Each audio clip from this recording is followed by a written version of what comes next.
5월 10일 화요일 하나님께서 주시는 말씀은 고린도전서 4장 9절부터 21절까지입니다. 봉독을 합니다. 내가 생각하건대 하나님이 사도인 우리를 죽이기로 작정된 자같이 끄트머리에 두셨음에 우리는 세계 곧 천사와 사람에게 구경거리가 되었노라.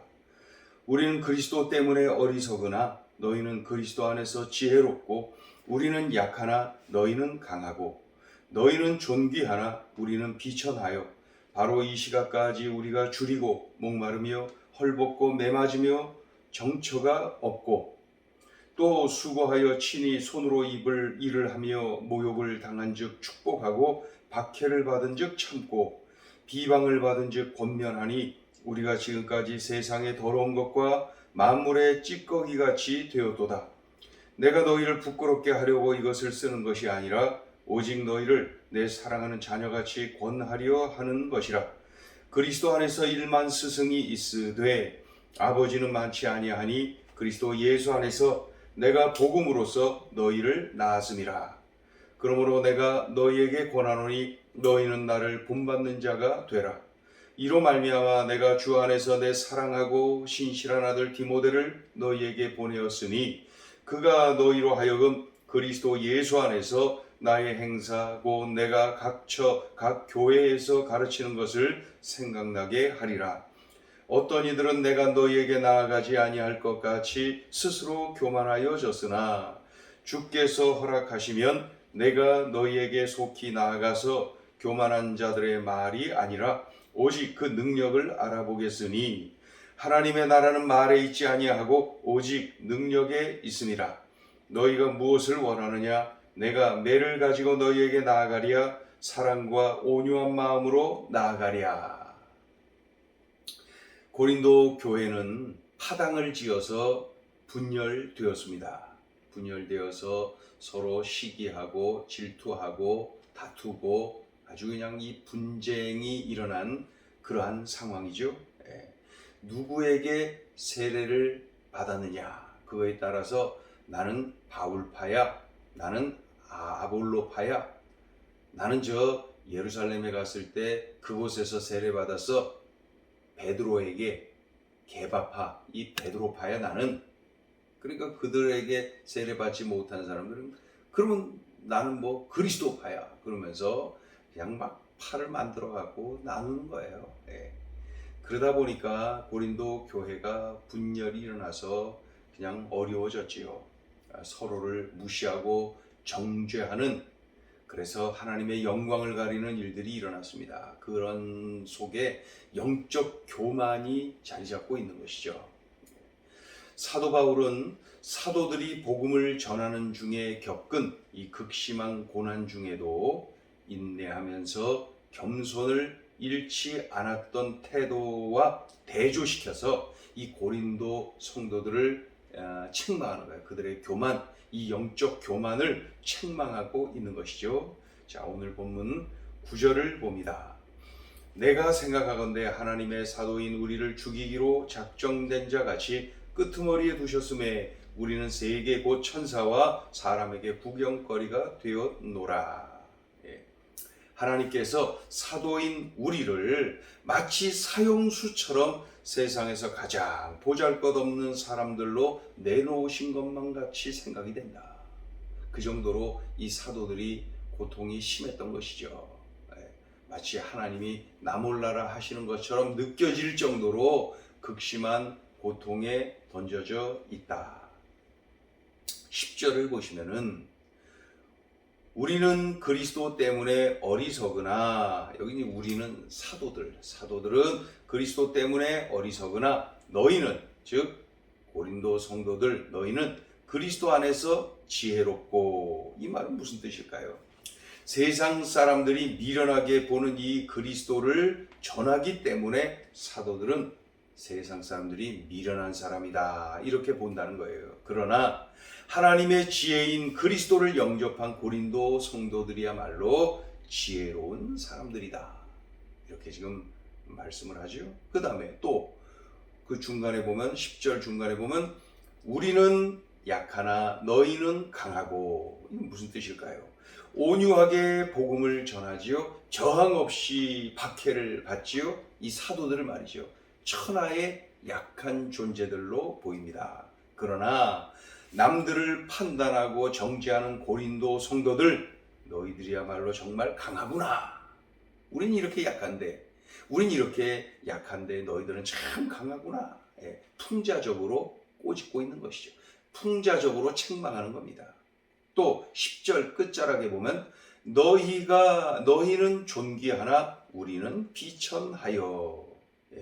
복음을 전하기 위해서 온갖 고초를 겪는 우리 사도들을 비천한 존재다라고 세상 사람들이 본다는 거예요. 그러나 사도들 없이 자신들이 스스로 지도자 노릇하고 왕 노릇하니 이 고린도 성도들아 너희들은 참 존귀하게 보이는구나. 풍자적으로 책망을 하고 있는 것입니다. 자, 11절을 보시면 바로 이 시각까지 우리가 줄이고 목마르며 헐벗고 매맞으며 정처가 없고, 달리 표현하면 모든 것을 부요하게 누리고 있는 고린도 성도들과는 달리 우리 사도들의 육체적 고난이 극심하구나. 복음을 전하다가 당하는 그 고통을 이렇게 표현하고 있습니다. 계속해서 풍자적으로 책망을 하고 있는 거예요. 12절 또 수고하여 친히 손으로 일을 하며 모욕을 당한 즉 축복하고 박해를 받은 즉 참고. 이제 11절은 육체적 고난이 극심했다면 12절은 정신적 고통이 정말로 크구나. 그 사도들의 정신적 고통이 크다는 거예요. 13절 비방을 받은 즉 권면하니 우리가 지금까지 세상의 더러운 것과 만물의 찌꺼기같이 되었도다. 육체적 고난이 심하고 정신적 고통이 극심하지만 그럼에도 불구하고 사도로서의 자세가 우리는 흐트러지지 않는다. 그런 내용입니다. 지금까지 고린도 교회의 분열을 풍자적으로 책망을 하고 있지요. 이어서 14절부터는 이제는 사랑의 권면을 통하여서 그리스도 안에서 하나가 되어야 된다. 그리스도 안에서 사랑으로 하나가 되어야 된다. 이렇게 시기하고 분열되어서 분쟁하는 것, 하나님의 영광을 가리는 거야. 이러면 안 돼. 그리스도 안에서 사랑으로 하나가 되어야 된다. 사랑의 권면을 하고 있습니다. 고린도 성도들을 전도하고 고린도 교회를 세운 믿음의 아버지로서 이 사도 바울이 말이죠. 성도들을 또 말씀과 기도로 양육한 믿음의 아버지로서 권면을 하고 있는 것입니다. 권면의 내용의 핵심 내용이 뭐예요? 그리스도 안에서 사랑으로 하나가 되어야 된다. 고린도 성도들아, 그리스도 안에서 하나가 되어야 돼. 사랑으로 하나가 되어야 돼. 그렇게 권면을 하는 내용. 우리 14절, 15절 읽어보죠. 내가 너희를 부끄럽게 하려고 이것을 쓰는 것이 아니라 오직 너희를 내 사랑하는 자녀같이 권하려 하는 것이라. 그리스도 안에서 일만 스승이 있으되 아버지는 많지 아니하니 그리스도 예수 안에서 내가 복음으로써 너희를 낳았음이라. 이제 16절을 보시면은 그러므로 내가 너희에게 권하노니 너희는 나를 본받는 자가 되라. 이것은 이제 사도 바울이 교만하여서 나를 본받아라 그렇게 표현하는 내용이 아니죠. 바울파, 아볼로파, 게바파, 그리스도파 이렇게 나뉘어져서 분쟁을 하지 말고, 근데 이 분쟁을 이렇게 무슨 파 하지만 말이죠. 아무리 바울파, 나 바울파야 해도 정말로 바울을 존경하고 바울을 따르는 자들이 아니에요. 자기가 그리스도파 그렇다고 해서 그리스도를 잘 따르고 앞장서서 정말로 그 본이 되는 그러한 삶을 사는 사람들이냐? 그렇지 않다는 거예요. 자기들의 세를 드러내기 위해서, 그러니까 영적 교만에 빠져서 자신들을 드러내기 위한 그러한 표현일 뿐이지 정말로 그리스도를 사랑해서 정말로 사도 바울을 닮고 싶어서 그렇게 하는 것도 아니라는 것이죠. 그것을 잘 알고 있는 이 사도 바울이 말이죠. 어떻게 합니까? 권면을 하는 거예요. 환난과 고통 속에서도 그리스도를 바라보고 그리스도를 본받기를 갈망하는 나를 너희들이 본받아라. 사도 바울이 교만해서 자신을 드러내고자 이런 말을 한 것이 아니죠. 내가 환난 속에 있지만 그런 중에도 나는 흐트러짐 없이 예수 그리스도를 바라보고 있다. 예수 그리스도를 의지하고 있다. 너희들은 이것을 본받아라. 자, 17절을 읽습니다. 이로 말미암아 내가 주 안에서 내 사랑하고 신실한 아들 디모데를 너희에게 보내었으니 그가 너희로 하여금 그리스도 예수 안에서 나의 행사 곧 내가 각 교회에서 가르치는 것을 생각나게 하리라. 사도 바울이 고린도 성도들을 사랑하기 때문에 지금 믿음의 아들 디모데를 그들에게 보내겠다는 거예요. 그래서 이 고린도 성도들이 더욱더 성숙한 성도들로 성장하기를 갈망하면서 이 디모데를 보낸다. 너희들의 성장을 돕고자 한다. 18절부터 20절까지를 쭉 읽어보죠. 어떤 이들은 내가 너희에게 나아가지 아니할 것 같이 스스로 교만하여졌으나 주께서 허락하시면 내가 너희에게 속히 나아가서 교만한 자들의 말이 아니라 오직 그 능력을 알아보겠으니 하나님의 나라는 말에 있지 아니하고 오직 능력에 있음이라. 이 18절을 보면 어떤 이들은 내가 너희에게 나아가지 아니할 것 같이 스스로 교만하여졌으니 바울파가 아닌 다른 파로 일단은 생각이 되어지는데 그들 중에는 바울이 절대로 우리 고린도 교회에 오지 못한다. 그렇게 이야기하는 자들이 있다는 거예요. 앞장서서 분열을 부추기는 자들 말이죠. 바울이 헬라 철학에 약하기 때문에 이 헬라 철학의 중심지와 같은 이 고린도 교회에 와서 이 땅에 와서 헬라 철학에 주눅이 들어갖고 말 한마디 제대로 하겠어? 바울은 다시 올 사람이 못 돼. 이렇게 부추기는 자가 있었다는 거예요. 그러나 고린도에 아예 오지 않을 것이라고 떠드는 그 교만한 자들을 이렇게 언급하면서 말이죠. 그러나 내가 주님이 허락하시면은 내가 그곳에 갈 것이다. 그리고 가서 그들이 그 비방하는 자들, 사도 바울을 무시하고 비난하는 자들, 그 자들이 하나님의 지혜인 십자가, 하나님의 지혜인 예수 그리스도로 인한 이 복음의 능력을 누리고 있는지를 내가 볼 것이다. 하나님의 나라는 말에 있는 것이 아니라 능력이 있다는 거예요. 복음의 능력이죠. 그러면서 21절 너희가 무엇을 원하느냐? 내가 매를 가지고 너희에게 나아가랴? 사랑과 온유한 마음으로 나아가랴. 나는 여러분에게 사랑과 온유한 마음을 가지고 가고 싶다. 얼굴 붉히고 싶지 않다. 그러니 나의 권면을 받아들이고 새로워져야 한다. 고린도 성도들아. 자, 오늘 주시는 메시지입니다. 첫째, 시기와 분쟁으로 하나님의 영광을 가리고 마귀를 춤추게 만든다. 그러니까 이 시기와 분쟁이 얼마나 무서운지를 보여주죠. 하나님의 영광을 가리지요. 마귀로 하여금 춤을 추도록 만드는 거예요. 성도들이 서로 시기하고 바울파니, 아볼로파니, 게바파니, 그리스도파니 이렇게 무슨 파당을 지어서 분쟁하잖아요. 그러면 하나님의 마음이 어떠실까요? 하나님의 마음이 어떨까요? 또 교회가 강하여질까요? 약해지는 것이죠. 분명한 것은 하나님의 영광을 가리는 일입니다. 마귀로 하여금 춤을 추도록 만드는 일입니다. 무엇이요? 성도들이 서로 시기할 때, 성도들이 서로 분쟁할 때에, 성도들이 하나가 아니라 나뉘어질 때에 그렇다는 거예요. 마귀는 이 한 가지만 건드리면 되는 거예요. 성도들을 시기하도록 만드는 거예요. 성도들이 나뉘어지도록 만들기만 해놓으면은 교회가, 주님의 몸된 교회가 엉망이 됩니다. 하나님의 영광을 가립니다. 그렇게만 건드려 놓으면 다 되는 거예요. 이것을 알고 말이죠. 우리는 주 안에서 하나가 돼야 돼요. 우리는 사랑으로 하나가 돼야 됩니다. 마귀 좋아하는 거 하면 안 됩니다. 하나님의 영광 가리는 거 하면 안 됩니다. 우리 예수님이 이런 말씀하셨잖아요. 너희가 서로 사랑하면은 이로써 사람들이 너희가 내 제자인 줄 알리라.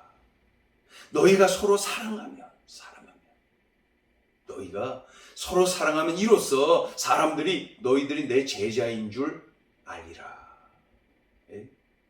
그런데 우리가 성경책 들고 다닌다고 예수님의 제자라고, 우리가 찬송가를 막 크게 부른다고 해서 예수님의 제자라고 하는 것이 아니라, 우리 예수님께서 주신 말씀, 너희가 서로 사랑하면 이로써 너희가 내 제자인 줄 알리라. 사랑하라는 거예요. 우리 성도들은 서로 사랑해야 돼. 그 사랑하는 그 사람이 바로 예수님의 제자입니다. 그래서 지금 내가 누군가를 미워하는 마음이 있나요? 지금 누군가를 시기하는 마음이 자꾸, 그거 마귀가 주는 것입니다. 즉각 물리치고 주 안에서 하나가 되어야 돼요. 즉각 물리치고 사랑 안에서 하나가 되어야 됩니다. 그것이 주님의 뜻입니다. 그래서 우리는 이 시기하도록 만드는 것, 분쟁하도록 만드는 이 마귀의 계획에 넘어가면 안 됩니다. 시기와 분쟁은 하나님의 영광을 가리지요, 마귀로 하여금 춤을 추도록 만드는 일입니다. 마귀 춤추도록 내가 쓰임받는 도구가 된다면 이 얼마나 참으로 통탄할 일입니까? 오늘 주신 이 말씀 꼭 기억하세요. 이거는 비단 고린도 교회에만 해당되는 그러한 내용이 아닙니다. 나에게 주신 소중한 음성입니다. 시기와 분쟁으로 하나님의 영광을 가리고 마귀로 하여금 춤을 추도록 만들 수가 있는 것입니다. 자, 둘째 주시는 메시지입니다. 사명자는 낙심하지 않는다.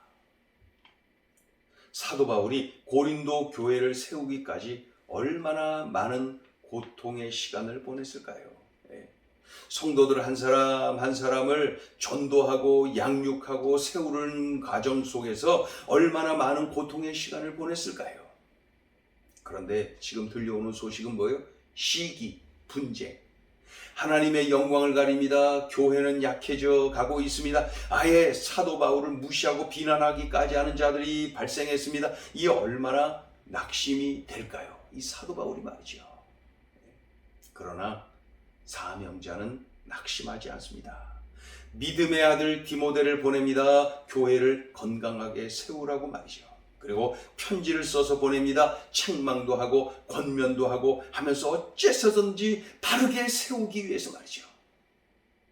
사명자이기 때문에 그런 것입니다. 우리가 기억해야 돼요. 사명자는 낙심하지 않는다. 그래서 하나님이 나에게 어떤 사명을 주셨나요? 나는 하나님이 주신 어떤 사명을 지금 붙잡고 있나요? 사명을 감당하다 보면, 사명의 길을 가다 보면 때로는 넘어지기도 하고, 때로는 지치게도 되고, 때로는 낙심도 되고 그렇습니다. 그러나 그때마다 내게 사명을 주신 그 하나님, 사명을 주실 때 함께 주시겠다고 약속하신 그 하나님의 그 은혜와 능력을 기대하면서 낙심한 그 자리에서 다시 일어나야 됩니다. 그래서 힘들고 고통스러워도 낙심하는 것이 아니라 다시 하나님을 의지하고 그 길, 사명의 길을 우리가 가야 되는 것이죠. 사도 바울처럼 우리들이 명심해야 됩니다. 사명자는 낙심하지 않는다. 하나님이 주신 그 사명이 있죠. 그 사명을 끌어안으세요. 그 사명을 붙잡으세요. 그리고 그 사명의 길을 가는 것입니다. 하나님이 함께 하시고. 기도하겠습니다. 하나님 아버지, 들려주신 말씀이 귀하고 귀합니다. 하나님의 자녀로서, 그리스도인으로서, 또 사명자로서 우리가 어떻게 살아야 될지를 가르쳐 주셨습니다. 들려주신 말씀 꼭 명심하고 이 말씀을 살아내게 하여 주옵소서. 오늘도 이 말씀 끌어안고 가야 할 길, 그 길 가게 하여 주옵소서. 예수님의 이름으로 기도 올리옵나이다. 아멘.